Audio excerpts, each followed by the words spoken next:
बंगाल की पावन धरा पर आज एक नया सूर्योदय हुआ है। सोचिए, एक साधु जो कि कभी मठ में रहा करता था, भगवा वस्त्र पहनता, राजनीति से दूर रहने की शपथ जैसी जिंदगी जी रहा था, अचानक चुनाव लड़ता है, जीत जाता है और लोग कहने लगते हैं कि क्या यही बंगाल का असली योगी बनेगा। यहीं से शुरू होती है उत्पल ब्रह्मचारी की कहानी, जो इन दिनों पश्चिम बंगाल की राजनीति में तेजी से चर्चा का केंद्र बने हैं। लगातार इनके नाम की चर्चा है, चर्चा इनके सीएम बनने की भी है। उत्पल ब्रह्मचारी कोई पारंपरिक नेता नहीं है। उनका शुरुआती जीवन राजनीति से नहीं बल्कि आध्यात्मिकता से सीधे जुड़ाव रखता था। वे एक धार्मिक संस्था से जुड़े हुए थे और उन्हें लोग महाराज कहकर पुकारा करते थे, बुलाया करते थे। उनका जीवन अनुशासन, संयम और साधना के इर्द गिर्द घूमता। आमतौर पर ऐसे लोग सार्वजनिक सत्ता से दूर रहा करते हैं, लेकिन उन्होंने एक ऐसा फैसला लिया जिसने सबको चौंका दिया। उन्होंने राजनीति में कदम रखा और सफलता भी दिखाई। जब उन्होंने चुनाव लड़ने का फैसला किया तो ये सिर्फ एक व्यक्तिगत बदलाव नहीं था, बल्कि एक बड़ा प्रतीकात्मक बदलाव था। खासकर इसलिए क्योंकि बंगाल की राजनीति में अब तक साधु या सन्यासी पृष्ठभूमि से आने वाले नेताओं की संख्या बेहद कम थी, और यही कारण है कि उनका नाम चर्चा में तेजी से आया। 2026 के पश्चिम बंगाल विधानसभा चुनाव में उन्होंने कालियागंज से चुनाव लड़ा। कालियागंज सीट से चुनाव जीत भी लिया। अब ये जीत साधारण नहीं है, क्योंकि एक ऐसे व्यक्ति के लिए जिसका कोई लंबा राजनीतिक करियर ही नहीं था। जाहिर तौर पर एक बड़ा संकेत है कि जनता ने उन्हें सिर्फ उम्मीदवार नहीं बल्कि एक अलग तरह के प्रतिनिधि के रूप में स्वीकार्यता दी। अब यहाँ से बंगाल का योगी वाली बात भी शुरू हो जाती है। दरअसल ये कोई आधिकारिक उपाधि नहीं है, ये एक तुलना है, एक इमेज है जिसे मीडिया और राजनीतिक विश्लेषकों ने गढ़ा। वजह साफ, एक साधु पृष्ठभूमि वाला व्यक्ति, भगवा पहचान, सीधे राजनीति में आकर चुनाव जीतना। लोगों को इसमें एक पैटर्न नजर आया जो कि उन्हें उत्तर प्रदेश की राजनीति की याद भी दिलाता है। लेकिन यहाँ एक बात समझना जरूरी है कि किसी को योगी कहना सिर्फ उसके कपड़ों या फिर पृष्ठभूमि से तय नहीं होता। ये एक राजनीतिक नैरेटिव है। उत्पल ब्रह्मचारी के मामले में ये नैरेटिव अभी बन रहा है, पूरी तरह से स्थापित नहीं हुआ है। उनके राजनीति में आने के साथ एक बड़ा विवाद भी जुड़ा है। जिस धार्मिक संस्था से वे जुड़े थे उसने उनके फैसले को सही नहीं माना। संस्था का कहना था कि आध्यात्मिक जीवन और सक्रिय राजनीति दो अलग रास्ते हैं।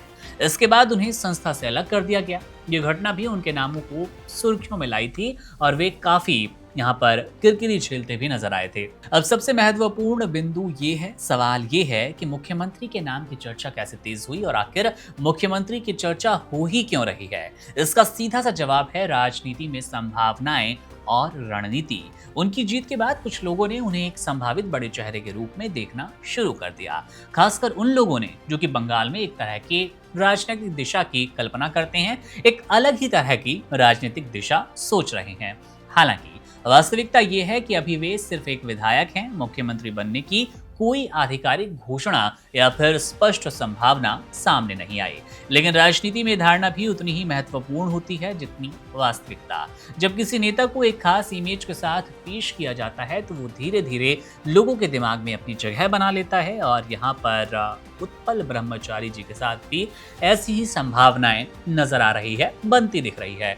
ताजा स्थिति की बात कर लें तो उत्पल ब्रह्मचारी अभी बंगाल की राजनीति में एक नए और उभरते चेहरे के रूप में देखे जा रहे हैं। सीधे तौर पर मुख्यमंत्री के रूप में उन्हें देखना ये थोड़ी जल्दबाजी होगी।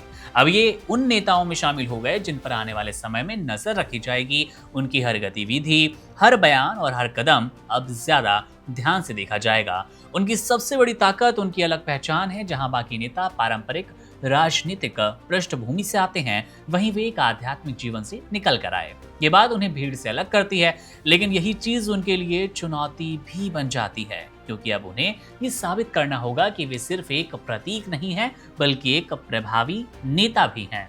आने वाले समय में ये देखना दिलचस्प होगा कि वे अपनी इस छवि को कैसे संभालते हैं। क्या वे वास्तव में एक बड़े राजनीतिक चेहरे के रूप में पहचान स्थापित कर पाएंगे? जो तुलना उन्हें सीएम योगी के रूप में मिली है, क्या वो धीरे धीरे शांत हो जाएगी या फिर वहां वे सटीक साबित होंगे?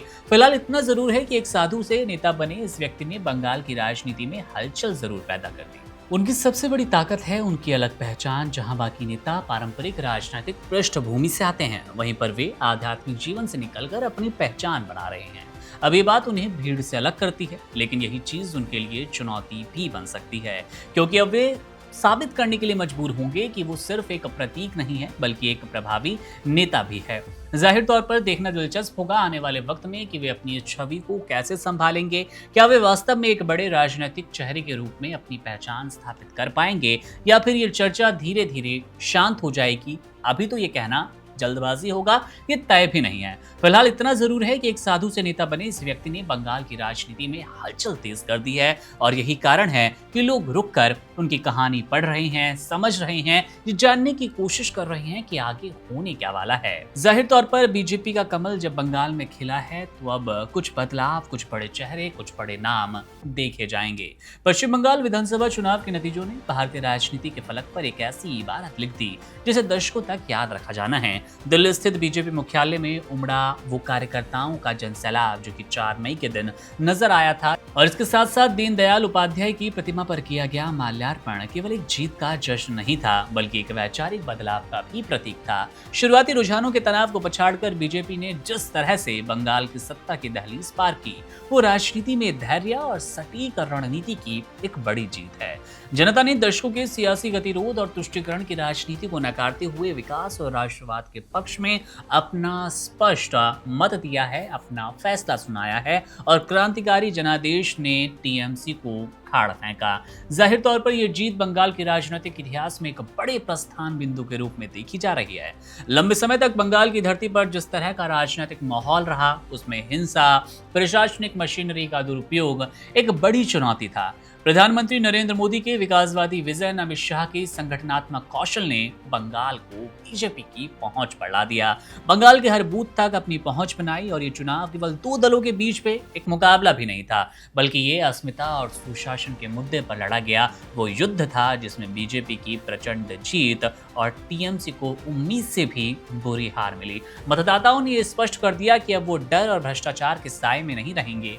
बीजेपी की सफलता, जाहिर तौर पर सफलता के पीछे उसकी दीर्घकालिक रणनीति का बहुत बड़ा हाथ है। पार्टी ने शॉर्टकट अपनाने की बजाय बंगाल की मिट्टी से जुड़े मुद्दों को उठाया, चाहे वो घुसपैठ का मुद्दा हो या फिर केंद्र की योजनाओं को राज्य में लागू न करने का विरोध। पार्टी ने जनता के मन में ये विश्वास जगाया कि दिल्ली और कोलकाता में एक ही विचारधारा की सरकार होने से सोनार बांग्ला का सपना सच हो जाएगा। ओडिशा के बाद अब बंगाल में मिली ये जीत दर्शाती है कि बीजेपी अब केवल हिंदी भाषी राज्यों तक सीमित नहीं है बल्कि उसकी स्वीकार्यता पूरे भारत में तेजी से समान रूप से बढ़ चली है। चुनाव प्रचार के दौरान जिस तरह से महिला सुरक्षा और युवाओं के लिए रोजगार का मुद्दा केंद्र में रहा, उसने साइलेंट वोटर्स को बीजेपी की तरफ मोड़ने में अहम भूमिका निभाई और मतगणना में साफ तौर पर वो नजर भी आया। बंगाल का मध्यम वर्ग और ग्रामीण आबादी विकास की मुख्य धारा से जुड़ने के लिए आतुर थी। पार्टी कार्यकर्ताओं ने कठिन परिस्थितियों और राजनीतिक हिंसा के बीच भी मैदान नहीं छोड़ा, और इसका परिणाम ये कि ऐतिहासिक बहुमत के रूप में अब बंगाल में कमल खिला है। बंगाल में बीजेपी पहली बार सत्ता में आ चुकी है। यह जीत उन तमाम बलिदानों को समर्पित है जिन्होंने बंगाल में परिवर्तन की लौ जलाए रखी, उम्मीद रखी कि सरकार हम बनाएंगे। बीजेपी का उदय बंगाल में भी हो सकता है। आने वाले समय में बंगाल के प्रशासन में बड़े बदलाव देखने को मिलेंगे और उसकी महक आनी भी शुरू हो गई है। जनता की अपेक्षाएं अब आसमान पर है और नई सरकार के सामने राज्य की कानून व्यवस्था को पटरी पर लाना और आर्थिक स्थिरता पैदा करना सबसे बड़ी चुनौती होगा।